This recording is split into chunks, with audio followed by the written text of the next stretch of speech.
UK has a long history of building some of the world's most accessible sports cars, having jump-started the American obsession with little British cars after service members returned home from the Second World War.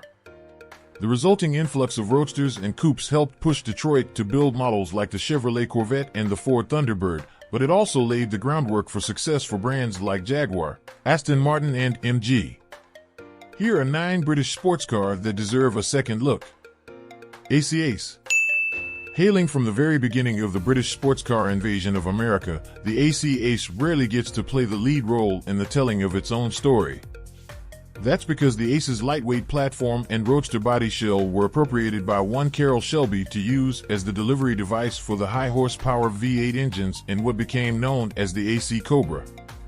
Built between 1953 and 1963, the AC Ace sported a straight-six engine that was good for up to 170 horsepower in later models. This was more than enough to accelerate the sub-ton mass of the Ace to frightening speeds for an open-top car, making it one of the true 100 miles per hour options of its era. Noble M400. Noble has a relatively recent history of building over-the-top low-volume sports cars that can compete on the track with much more vaunted badges. Only a pair of Noble models was ever sold in America, and of these, the M400 made a serious impression. The M400 was built around a 425 horsepower, 3.0-liter Ford V6 engine, supercharged and stuffed just behind the driver to optimize handling. With a top speed of nearly 190 miles per hour, the Noble M400 was in the same conversation as models like the Porsche 911 and the Ferrari F430 when it was first introduced in 2006, but with 75 models produced, and only a handful of those making it to the United States, this motorsports monster has kept an extremely low profile. If you found this video helpful, I'd really appreciate it if you consider subscribing to support the channel. Thank you. Peerless GT. How is it possible to win at Le Mans and yet still be obscured by the mists of history? Peerless, a car company founded in 1957, set out in the purest of British shed car tradition to combine the best of what was available at the time, a chassis and drivetrain borrowed from Triumph, which provided 100 horsepower from a 2.0-liter, four-cylinder engine with a fiberglass body. Stretched out to provide a longer and wider footprint than the TR3 whose bones it rested on, the Peerless GT was a formidable handler. Entering the 24 Hours of Le Mans in 1958, the company drummed up business by taking the top spot in its class, a stunning achievement considering the more established sports car competition of the era. Just 325 GTs were sold during its less than 4 years on the market. TVR Grantura. TVR was a much bigger name in Europe than in the United States, but one of its first few models did make waves on this side of the Atlantic starting in the late 1950s. The TVR Grantura was a bit cobbled together, marrying MG, Volkswagen, Ford, and Austin Healey components, but that was hard to see underneath its gorgeous fiberglass body. A tube steel chassis helped improve the Grantura's handling versus some of its open-top competition, and later versions of the car ran through a series of four-cylinder engine designs on their way to passing the 100 miles per hour mark at the top end.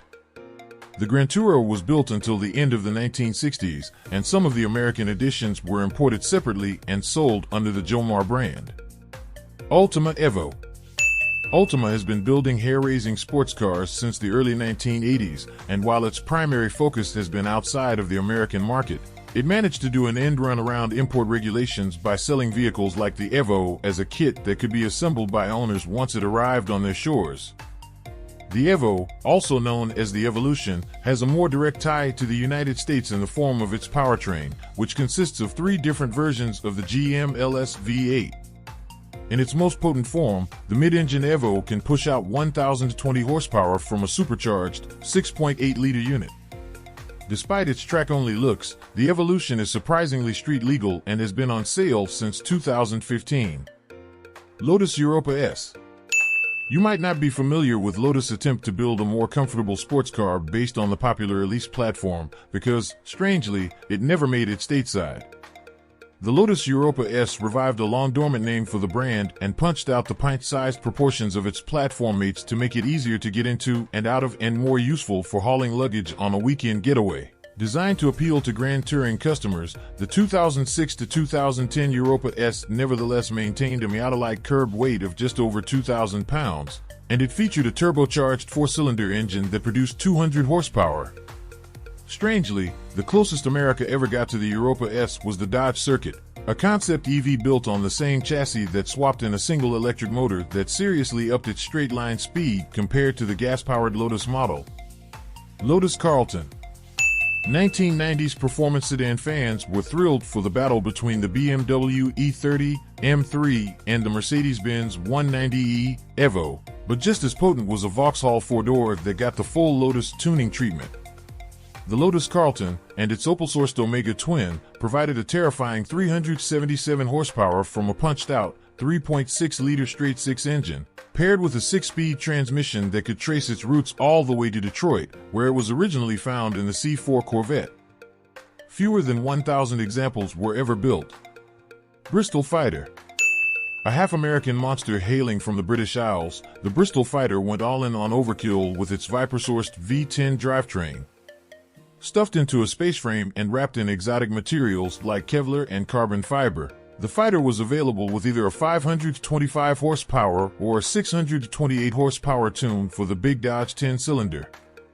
Top speed for the model was said to be 210 miles per hour, and after 7 years on the market, Bristol halted production before it could begin churning out the 1,000-plus HP Fighter T turbocharged edition of the car.